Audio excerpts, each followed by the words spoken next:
I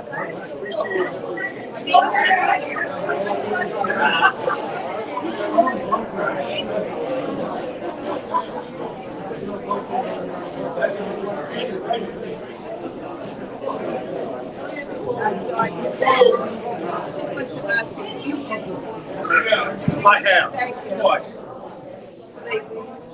No, I have not. All right, has everyone found their seats again? It doesn't look like it. Thank you, Matt. Myra found her seat, so did Bob. Father Time, come on. Where's Mr. Sias? There he is.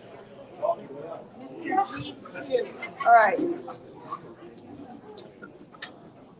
We are going to go to question 5, and this one starts with Mayor White.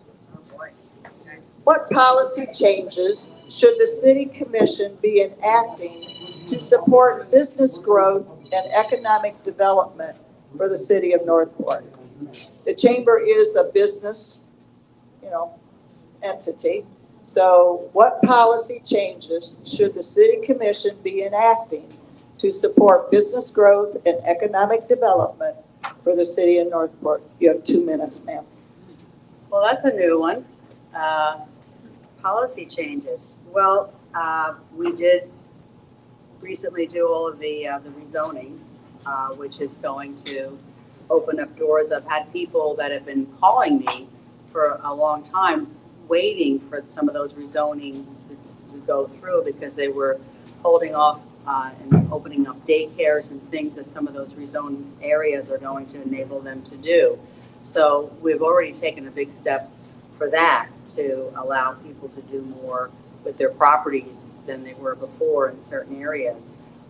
We have a terrific economic development department. It went through some rough patches when it was first put together because at one time the city didn't have an economic development department, but it is polished and they do a great job in promoting Northport. And there was just something I think it was in the paper about all the things that are coming to Toledo Blade. It's just amazing. We're getting another Chipotle over there, and just things are opening up. And I remember early on when we didn't even have a Walmart here, and people were asking, why don't we have a Walmart? When I first moved here, there was a Winn-Dixie. That was it, first of all, as far as food stores. And I was always told, well, it's the rooftops. You have to have the rooftops to bring in these businesses. And I never quite understood that, but now I do. That, yes, they're going to come in when they have the population warrants it. So again, they're moving along. We have approved that if a project is 100% in compliance with the ULDC code, that it's administratively approved, meaning it doesn't have to come to us. Why should it? Because they check all the boxes. Sorry, I got to stop. Wow. Thank you. Yeah, that went fast, didn't it? Yes. Commissioner Langdon, what policy changes should the City Commission be enacting to support business growth and economic development for the city of Northport? Thank you for these softball questions. The city of Northport has a reputation for being difficult to do business with. And I think part of that is the buzzsaw that when he was trying to get a permit. I think our permitting process, number one, is manual. And so that makes us slow and unresponsive and prone to error. We are in test, I believe, for a new software package that will automate that process, speed it up, reduce errors, and create a much better experience, whether you're building a workshop or building a huge corporate facility, will make it a lot easier. Every quarter, we welcome 70 new companies, give or take, a handful of companies into the city. The vast majority of them are home-based. They're very small businesses. And I think we need to do more for those businesses. And one of the things that I would like to see is a business incubator, goes by a bunch of different names, maybe an entrepreneurship center that concentrates services and business consulting and other kinds of support that help those very small businesses grow faster and more effectively. So those would be my two top priorities. Thank you, ma'am. Mr. Smith, would you like me to repeat the question? No, ma'am. Okay, thank you. You have 2 minutes. Like some other commissioners have already spoke about, our city has a very good, talented team for economic development.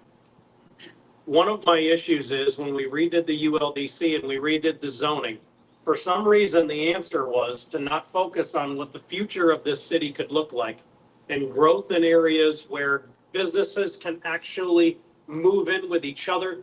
We can have actual areas that make sense. Instead, we decided, let's put a bunch of them where we already have existing neighborhoods. We have a real chance to get the Yorkshire area right. We have a real chance to get the Toledo Blade area right. The answer isn't create activity centers in places where we know that naturally we're going to have a hard time building. The northwest quadrant of number 3, the opposite side of where the hospital's going. The city paid for a person to come out, and that guy pretty much explained there's a lake bed there, really should be left natural. For some reason, we had a long, hard conversation about what would be the ability to put some commercial in there. I believe this city, with the population growth, is going to be an excellent place for businesses to come. But we need to actually give them an area. We need to get city water and sewer out to a place. Our current path seems to be, we'll get commercial to show up and they'll foot the bill. That is not how commercial works. It isn't. You have to give them the ability to go. And I know because I didn't start a business here. It was cheaper to start it where it was already set up for me. So I would just like to see this city actually do something for the future growth that businesses can actually move into. Thank you. Thank you, sir. Mr. Duval. I would like to see the city hire local people to do jobs. Good government is less government. If we have a lot of places to mow around the city, instead of having city workers do that, that we have to hire a local company to do that. Another thing we could do is leave some money in the pockets of the citizens. And I'm going to go back to that utility tax. Look at your electric bill. It used to be 2% tax. It went to 6%, then it went to 10%. My bill in July was $185 for FPL charges. City of Northport got $27 and change added to that. For someone who's got a good income, they probably won't notice it. But for a young family, that's a meal. For somebody on a fixed income, that's all part of housing cost. Okay, I'd like to see that utility tax dropped. And again, hire local. Now, as far as the city and changing in policies, there was a big deal in Northport about, city of Northport's hard to deal with for permits.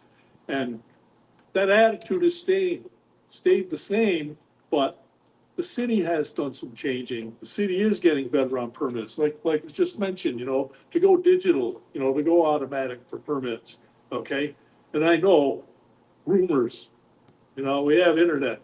I've had a number of people tell me how we were gonna have a Texas Roadhouse here, but the city was too hard to deal with for permits. No, the true fact is that company was gonna do that, went bankrupt. It had nothing to do with the city. The city didn't cause that. Thank you, sir. Mr. Sias, would you like the question repeated? Thank you. Okay. First thing I would do, I would make sure the economic development team has all the tools they need and that they're actually utilizing them. Because sometimes we have great plans and they're never enacted. I would also be an ambassador to the city by going outside the city to get companies to come here. And again, my line is affordable jobs solves affordable housing problems. For the cooperative that Barbara said, we used to have one called the Hive. That's the building now on 41 that got destroyed. But when the Hive was over just down the road here, they had a lady there, and I always say color like the liquor, but it was color, Hawaiian work. And she actually designed projects for Disney, Legoland. She had an animation company. Places like the Hive, if they're allowed to go, spark innovation. You can get jobs that somebody was working in Northport for Disney, for Lego. And if they spark, they grow. And that's something we have to look at. The other thing, we were talking about permitting processes. I actually have my own story. I got a dog, Luna, from the rescue garage, and it led to this. But many years ago, I got a shed from Robbins Builders. I'm going to do this quick, 30 seconds. I got a permit. I thought it passed. I got the door to my side of my garage. It passed the permit. I got a screen lanai. Holly got that. It was permitted. I had to put a fence for Luna because Holly couldn't walk her on a leash. After the 8 years after that shed, I got a letter saying my shed failed its permit 8 years ago. That's the time, sir, sorry. You gotta speed up. Continue the story after. Okay. Mr. Petrow, would you like me to repeat the question? No, ma'am. 2 minutes, sir. I'm a practical man, so I'll be talking from experience. One client of mine, his lanai was blown out, but the structure, the foundation is still there. So I went and did a estimate for him, and he asked me to do the permitting, obviously. So one of the questions came up, I couldn't get the permit because the zoning would require me to get the survey. And the client didn't, a lot of people live here for a long time, they don't have a survey. So the client had to get a survey done just to rebuild the lanai on existing foundation of the property. Now, the zoning would justify this by saying, listen, no matter if it's a rebuild, we still have to see if it meets the setbacks. I would like to some facilitation and permitting process for the cases like this, when the natural disaster hits or whatnot, to make it easier for the citizens. Because and I've talked to numerous people because I deal with them in construction, and they voice the same concern that the permitting is way over-regulated or way too complex for them to deal with. But as a whole, the question is very complex. We have to attract new businesses, but we also have to look what we can offer them. And I'm out of time, but I would definitely simplify some policies and permitting. Still had 20 seconds or so. I don't want to be cut off. Wasn't quite all done. All right, question number 6. We're going to start with you again, Mr. Petrow.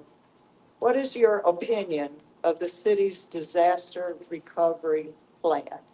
And again, our chamber is a business organization. We go through disasters as businesses as well as residents. So that is why we're asking this. So what is your opinion of the city's disaster recovery plan? 2 minutes. Well, talking from the past experience, I think the city of Northport has done a much better job than the rest of the jurisdictions in the area. For example, if I drive to Port Charlotte months after the hurricane, I've seen so many blue roofs in Port Charlotte area. I've seen so many debris. While in Northport, it got cleaned much faster and much better. So I have to give credit where it's due for that. For the policy, I think we should have more of a threshold in the savings. I'm not sure how much. I do believe it's required, 20%. And I would probably, again, I would support David on the question of referendum. I would do 2 referendums, one just for emergencies, and then one to change the charter. Because if we go with this question of referendum and we approve it, if the voters approve, the debt policy can be changed within 2 meetings, and that's not good. That means unlimited borrowing, and there's no checks and balances for the city management or for the city government. So that would be it. I'm not too savvy on debt, on disaster recovery policies. I have not studied that. I would revisit that topic. I'm very honest and authentic what I say. So I have to revisit that topic to go into depth to answer that question in detail. Thank you, sir. Appreciate that. Mayor White, what is your opinion of the city's disaster recovery plan? Well, sorry.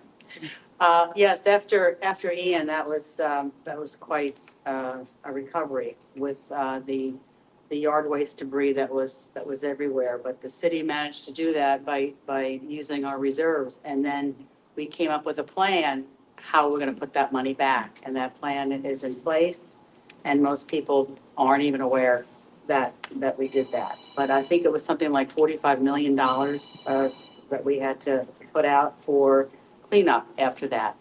And as Mr. Petrow said, Charlotte County, our neighboring county, still had problems with that. And I remember after Charlie, especially Charlotte County still struggled with having piles.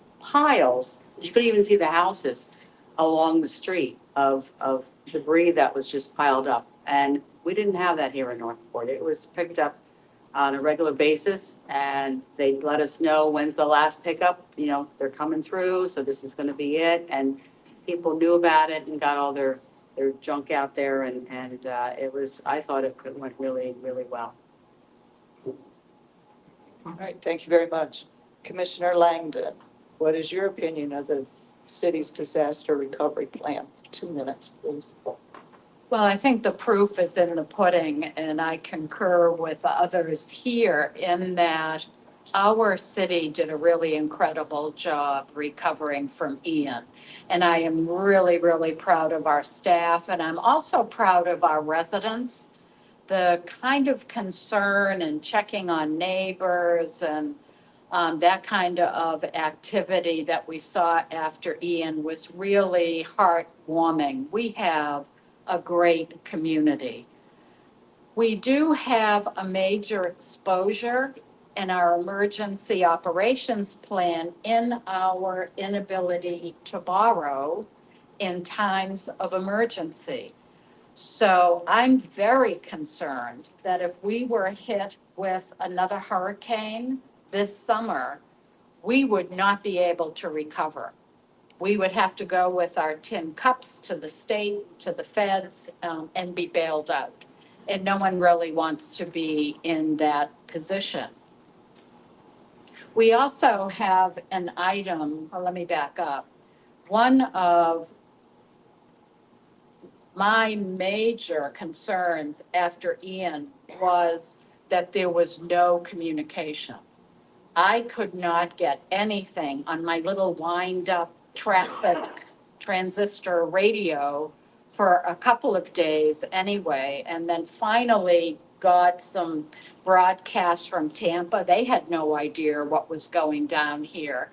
And tomorrow we have an item on the consent agenda about the city working with WKDW to be able to break in, not just in times of hurricane, but also any kind of disaster in the city, so that we can notify people on what's going on and what kind of action we should take to stay safe. Zippy. Mr. Smith, what is your opinion of the city's disaster recovery plan? I do not know what the city's disaster recovery plan is. All I know is it's better than everyone else's. I worked in Lee County at the time. They had no idea anything happened to us. My boss was mad I wasn't making it to work the next day.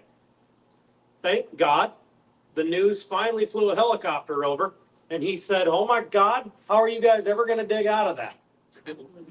Remember, that's Lee County. That's where Fort Myers is. They were convinced they got it the worst. When I finally made it to work, I realized that other than right down by the water, they did not have anything we had. It was scary what we dealt with. I promise you, we were cleaned up, gone, back to dinner, enjoying our lives before Lee County came up with a plan to do with the trash. One thing that I would like to see is when we decide to do a transfer station, we need to set up an area for yard waste. There has to be a place where we can put this, where it's pre-set up for trucks to get in and out. If you know anything about the city of Cape Coral, you'll know what happened after that hurricane. They fought a transfer station and fought a transfer station. There was absolutely nowhere for that yard waste to go. It sat there for months because they did not get out ahead of it and come up with a plan for the debris. So that's where I would like to see with the transfer station. Also, if that hurricane proved anything, it's we have got to start doing some infrastructure stuff. We literally lost an exit because we have not taken care of our sheet flow problem when it comes to water drainage after a storm. We have to get out ahead of our infrastructure, so that way when the next hurricane happens, we're okay. Thank you. Thank you, sir. Mr. Duval, would you like the question repeated? No, ma'am. Thank you.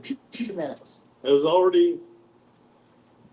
has already been said by a number of folks here, the city did an excellent job after Hurricane Ian. Okay, $45 million, okay, and the city had that money in the surplus. City's mandated to have about 20% surplus funds, okay? City of Northport, I think at the time, had about 31%, okay? That's good money management, okay? Well, that money had to be spent, okay? That's why the emergency part of that referendum is so important in order to take care of short-term loans and things from the government, grants, matching loans, matching grants, okay? Be able to do that. But again, I'd like to see that as 2 separate referendums voted on at the same time. And the transfer stations, that's something that kind of developed out of it. We have Commissioner McDowell took me for a ride out onto the east end of the city. And we do have plans for transfer stations for things. I think the city's done a good job. Right. Thank you, sir. Mr. Sias, would you like it repeated? No, and 2 minutes goes a lot quicker than 3. Yes, it does. Well, when you asked what our recovery was, my parents had a house in Punta Gorda during Charlie. For years, it was called Smurftown because of all the blue roofs. They relied on FEMA, they relied on state, and the federal government does give aid, but it is very, very slow. It's a bureaucracy. We were, because of the emergency funds, were able to react quickly. The bulk trash, as David said, Yorkshire in that area is going to be where the transfer station will be, and that will solve things. I also wanted to focus, because Barbara brought up about KDW, please know their call number, because the one thing the city did wrong was they used email to go out as warnings. And as everybody knows, when you don't have electricity, you don't have internet, you don't get emails. But this was a 100-year storm. So you learn from the minor mistakes, and they have learned from that. I'm trying to think of what else. Oh, canals, the infrastructure. We actually have a canal system that we can raise the canals, and if the water going to the Myakkahatchee is overflowing, it will go back towards Charlotte Harbor. That is an amazing statistic. 8 years ago, they were almost all manual. They've been slowly automating it so that city personnel do not have to go out in a hurricane and adjust. So they are taking steps and they learn from their mistakes. And I'm going to stop early so I know I don't get gonged. All right, question number 7, and Mr. Sias, we're going to start with you. Pull the mic back. Yeah, and a couple of you have already kind of hit on this. What infrastructure needs are most important for the city of Northport, and what steps would you take to improve those needs? So, Infrastructure, whatever we target for our tax dollars must be followed through. If you were at early voting 4 years ago, or I think it was 4 with the penny tax, I was lobbying for it because it would go to Price Boulevard. There was temporarily, there was a suggestion to take some of the money from the penny tax to use it elsewhere. Whenever we state we're going to use it for a specific project, we should follow through because that builds trust. In infrastructure, roads are first, canals come very close. Ian showed us, even though the canals worked, behind the Winn-Dixie, the one failed because it was overflowing. The water control system didn't fail. The ground next to it eroded. We have to be prepared. You prepare for the worst, hope for the best. I hope another 100-year storm doesn't come for 200 years, but we're in Florida. It's eventually going to hit us. Although I feel like the jinx for Northport because I moved down here the year before Charlie, bought my house. My realtor said, I said, do I need hurricane shutters? We haven't had a hurricane in 60 years. Ever since then, they've been coming. So you never jinx yourself. But I would say canal systems, roads, because we're growing so fast that these will be overwhelmed very shortly. thank you, sir. You still had some time left. All right, Mr. Petrow, what infrastructure needs are most important to the city of Northport, and what steps would you take to improve those needs? First and foremost, we must address and solve our infrastructure challenges in the order of importance. And that is water flow of our canal waterways, our roads, our bridges. And what steps would I take? We would fix what is urgent. And because with just the recent rain that we had, or tropical storm, they call it, our roads were impassable. To some extent, I was afraid to drive on Cranberry. I think it was the next day. So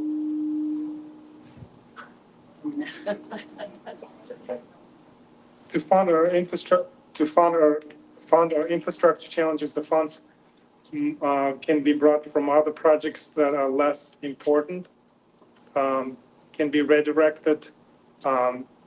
We also have to be vigilant and stay on top of the available grants from the state government and federal government that can subsidize our aging infrastructure.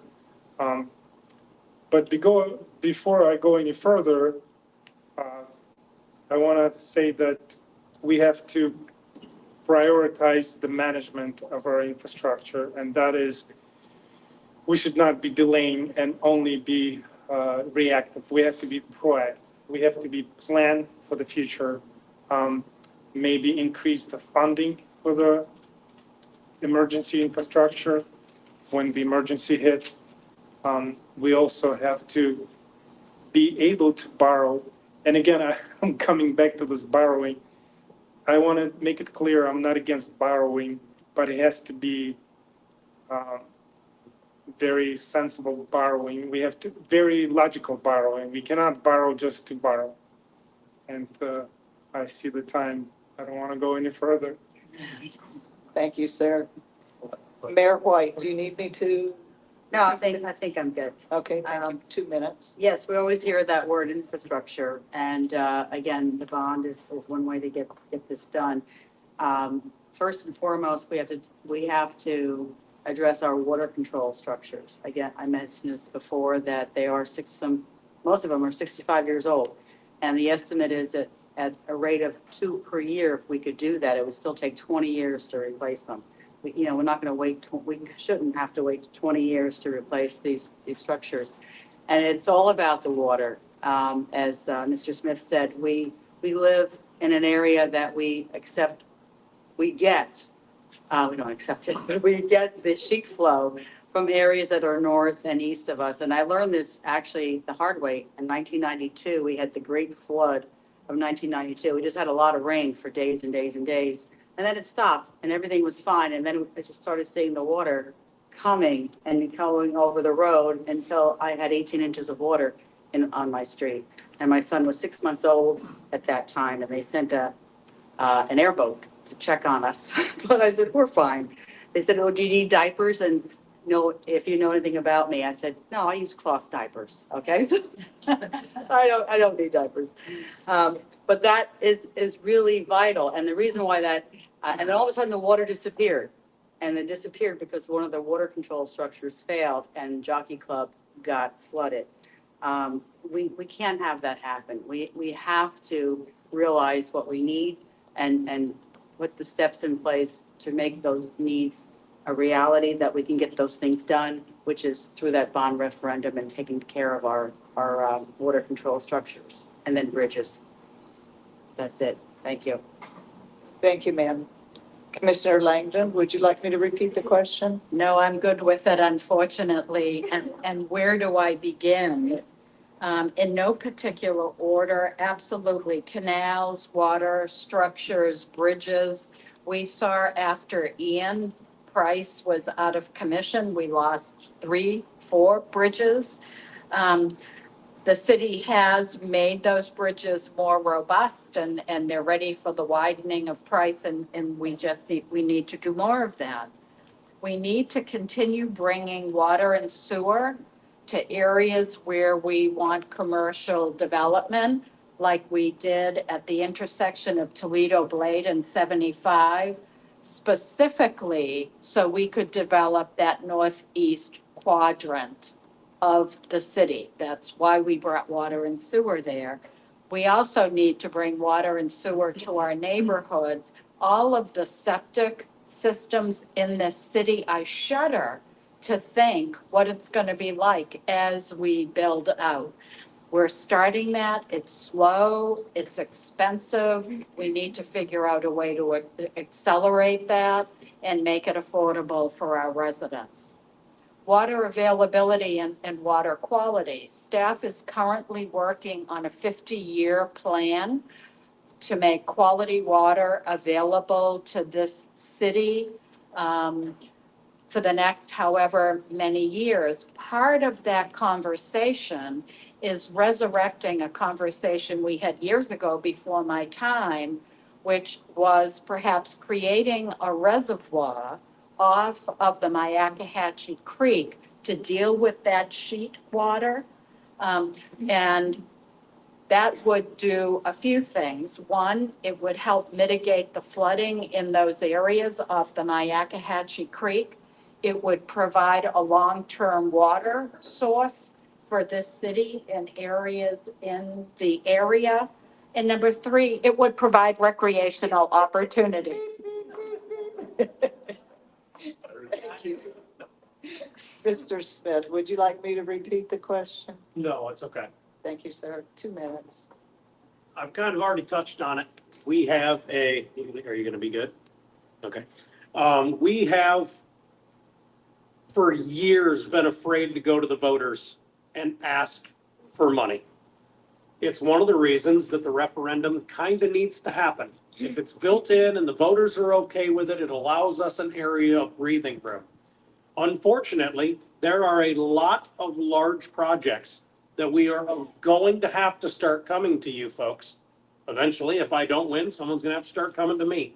We have got to get our infrastructure fixed. We have to start getting our roads widened. The state did us no favors when they put 75 as high up and as far north as they could. Most other cities, the interstate is in enough or far out enough that sheet flow has time to dissipate. It does not for us. It builds up, it comes through a couple small corridors, and then we're stuck with it. That's why, like Alice said, the flooding is several days afterwards. The rain gets done, we think we're fine, we're out mowing our lawns. The next morning you come out and your yard's flooded. We have to start dealing with sheet flow. There was a project that got shelved, I think 10 years ago, if my research is correct. There's a road that runs along to Myakkahatchee. We had planned on turning that into a canal at one time. It's in the Lady Slipper area. For some reason, we didn't want to go to the voters. We were afraid. We did not want to raise taxes, so that got shelved. I wonder how much water would be taken care of if that went in. Also, commercial building in places where we know that water is going to sheet flow at. When you build a commercial building, I don't care how much rain structure you put in, the water will go around it if it wants to. We need to watch where we put certain building in at. Thank you.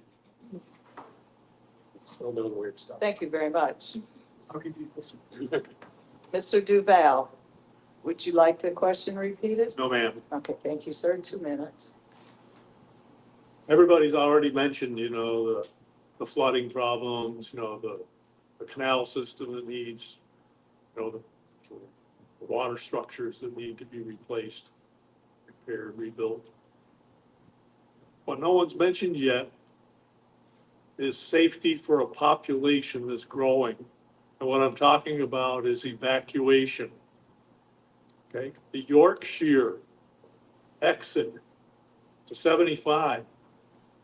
That's got to get built, because as more and more people come in the case we do have another Ian, where a hurricane gets here and stays here like Ian did, people are going to need to evacuate. And as our population gets bigger and bigger, we need more ways to do that. Another way to do that might be up Toledo Blade. I've heard talk of maybe someday getting that road.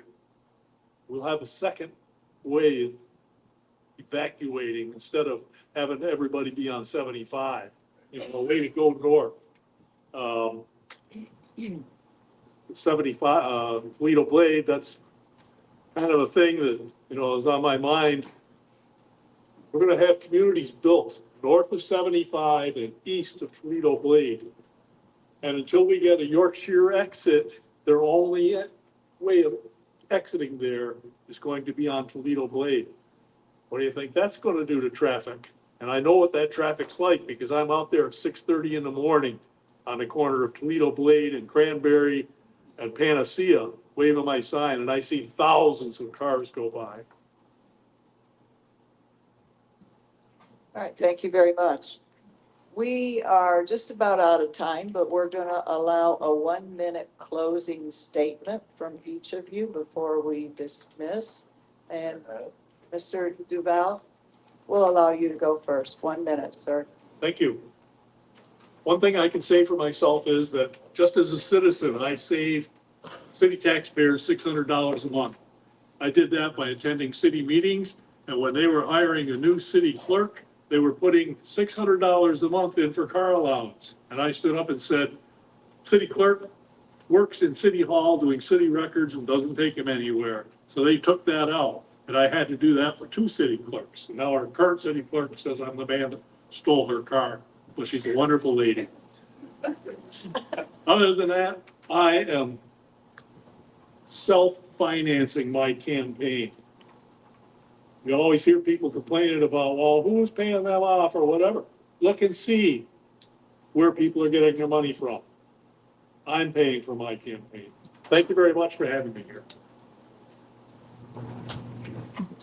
Mr. Sias, 1 minute for closing statement. One of the proudest events I had, I was a trustee for the Kiwanis Foundation. I heard the city, because I served on Parks and Rec as well as Charter Review. And I heard they were building a wheelchair accessible playground. I went to Kiwanis without asking the city, and I got a $10,000 grant, saving that off of taxpayers' dollars and getting it built quicker. I think we should reach out to our nonprofits more. Kiwanis does a free fishing tournament. The Rotary does Josh the Otter, anti-drowning. The conservatory is buying lots to preserve scrub jays. We can work with them to get more done and not cost the taxpayers money. And that's something we should really look and expand to. All right, thank you, sir. Mr. Petrow, 1 minute closing statement. Yes. I want to, when elected as a commissioner, I want to look for the best interest of the long-term prosperity of the city and not my own agenda. I want to look further beyond my term.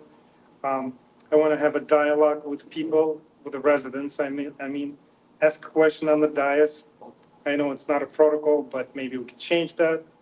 Ask our residents of any solutions they might offer.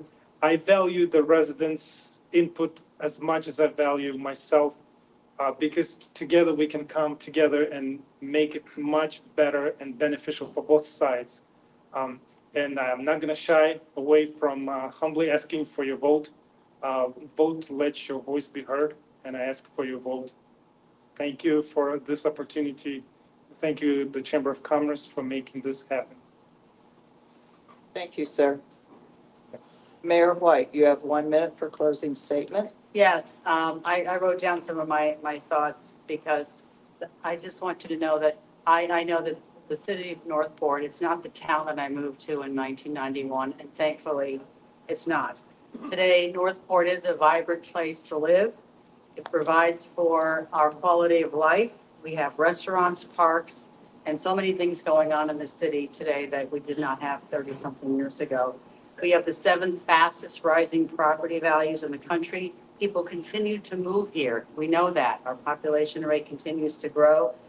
The ULDC rewrite has provided a comprehensive playbook to take us into the future for when we do eventually hit that mark of 250,000 people, and I know I won't be here for that. The city of Northport may have just celebrated its 65th birthday, but in every aspect it is more energetic and exciting than it was when I moved here 33 years ago.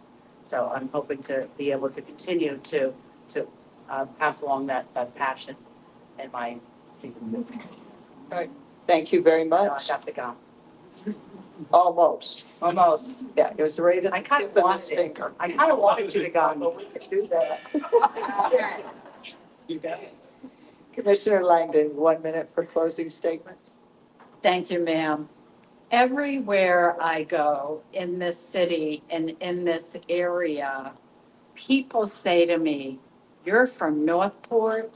Wow, have you guys turned a corner? You're really tackling the big issues. You're really focused on the right things." And when I first moved here 10 years ago, and I would say to people, "I'm from Northport," they kind of look at me like, "What? What are you doing in Northport?" But we are on a path to future prosperity.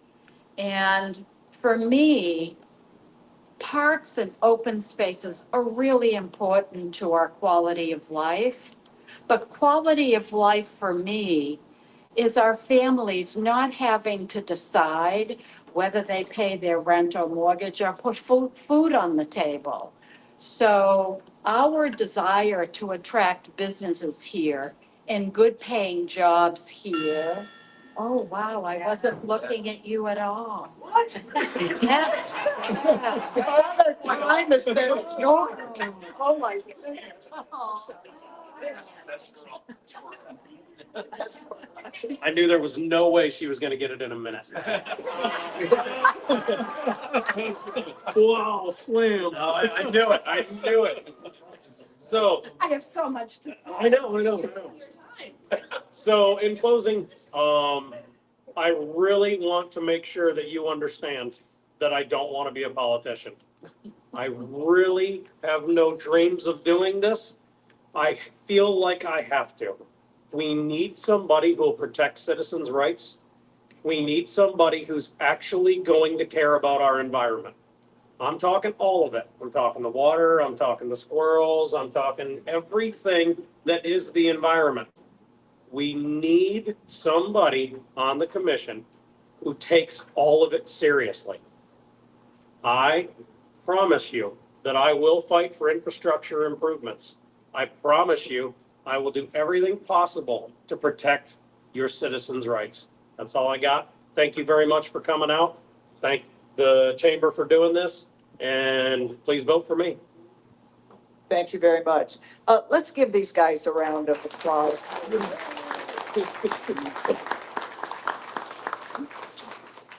No matter who wins, they all stepped up in order to do a job for you.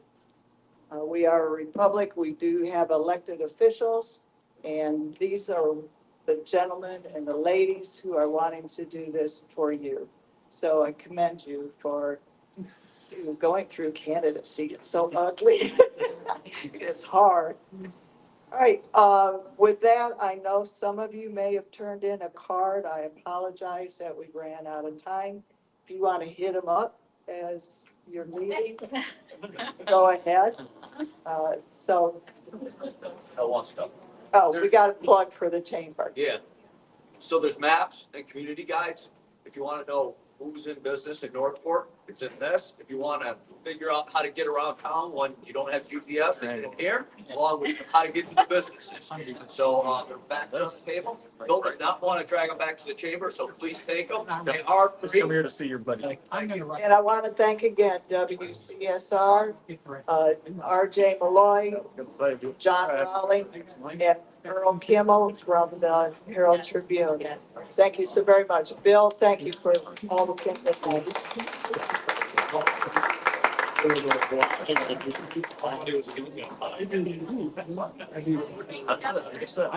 WKDW.